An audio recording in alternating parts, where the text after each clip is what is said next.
we're going to look at the Johari window. We'll describe how the model works and talk about ways that you can use it to increase your self-awareness and your relationship with others and how you work in groups. And I will be using myself as a running example.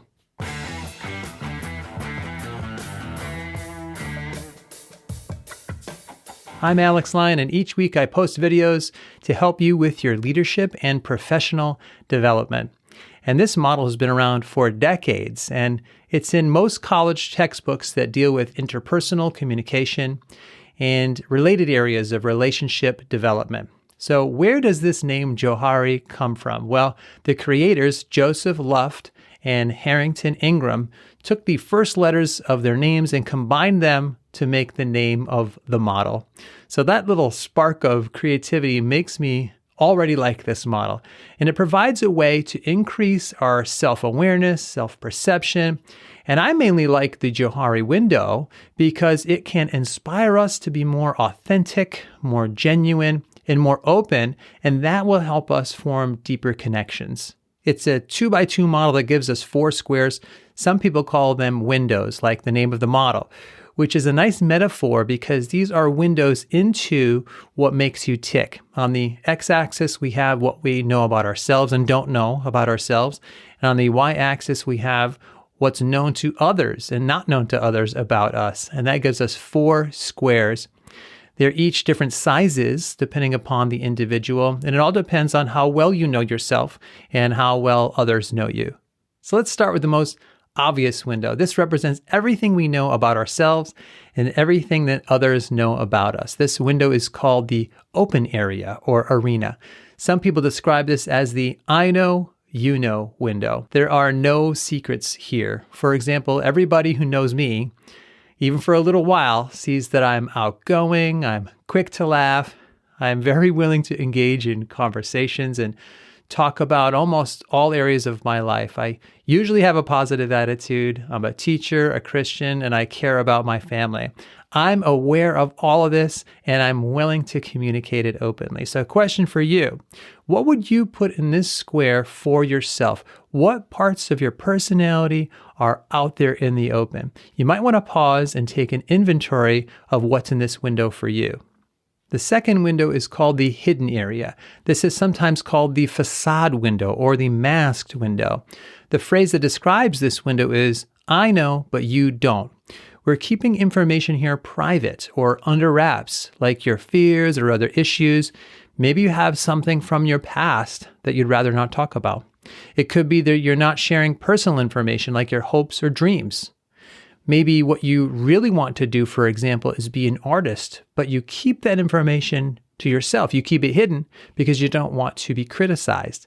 The key, though, is that you know what these various positives and negatives are, even if you're not talking about them openly with others.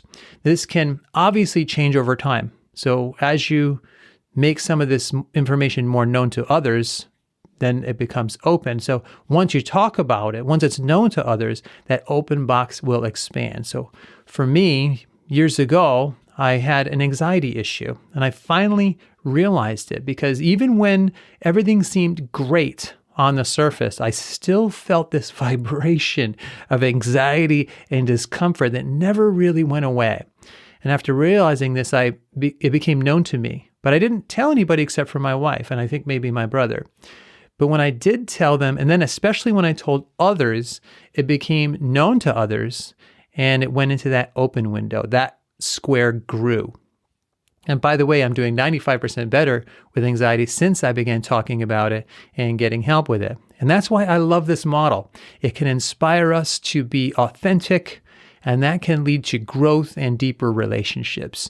So question for you, what was something that was once hidden in that square, but now you talk about it openly? Now, the third window is called the blind area or blind spot. That name may sound politically incorrect to some people, but that's what they called it when they made the model decades ago. The phrase that describes this window is, I don't know, but you do. So here, we may not realize certain things about ourselves, but others know this about us. So information in this square could be positive or negative. Have you ever, for example, met somebody who is really self-centered? Well, you may know that about them, but they may not realize it about themselves. So for me, the key purpose of this square is that you can use it to figure out what other people think to help you grow. So your friends, for example, can help you mature if you're open to feedback about what they see in you. Years ago, I lived in California where I went to grad school for a couple of years. And my new friends quickly noticed that I had this East Coast edge. I was a bit snappy. I had a short temper, but I did not realize this about myself. I grew up on the East Coast, and that way of talking just seemed normal and familiar to me. But my friends in California saw this about me, and they pointed it out nicely.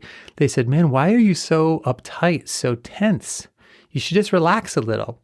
And they used to laugh at how stereotypical I was coming from the East Coast. And by the way, this was extremely helpful for me in the long run. They helped me laugh at myself, and I started to become more well-rounded and more aware about how I came across. And so the information in this window could be entirely positive as well. Like I didn't realize that I was really good at following through and completing projects compared to other people until somebody pointed out to me. And then I now count it as one of my strengths. It's something that I can feel good about and know that I can do well. So a question for you, have you ever realized something about yourself because somebody pointed it out to you? And the fourth square is the unknown. And the phrase for this is, I don't know, you don't know. And this information about ourselves, nobody knows, at least not yet. So the question is, how do we know this square even exists? Well, we know this information is there waiting to be discovered because in the past, when we have had new experiences, we have learned more about who we are that we previously did not know. So there was a point, if you had asked me, do you like sushi? I would have replied, I don't know. I've never tried it. So it turns out I love sushi. And that was once unknown to me and unknown to others, but it's squarely now in the open box. I like octopus, squid, eel, and that's a really simple example, but new experiences teach me things about myself I didn't know and that nobody else knew about me. When I got married, had a son, became a supervisor at work, these new experiences revealed both positive and negative aspects that nobody knew yet. So question for you, have you ever had a new experience that taught you something about yourself that was new? This shows that there are still undiscovered parts of who we are. Maybe that this will inspire you to get out of your comfort zone and try something new. So question of the day, how could you use the Johari window to help you increase your self-awareness and self-perception? Take some time and use this model as a way to get to know yourself better. Before we go, I made 2 related videos that I would like to recommend that will help you keep moving along this same trajectory. The first is a video on how to improve your self-awareness in relationships and all about getting along with others. And the second is how to increase your self-awareness as a leader. Each video will help you dig deeper into parts of yourself that you may not know very well yet. I will put links to those in the description below the video, and also they may be popping up here on the screen somewhere. So thanks, God bless, and I will see you in the next video.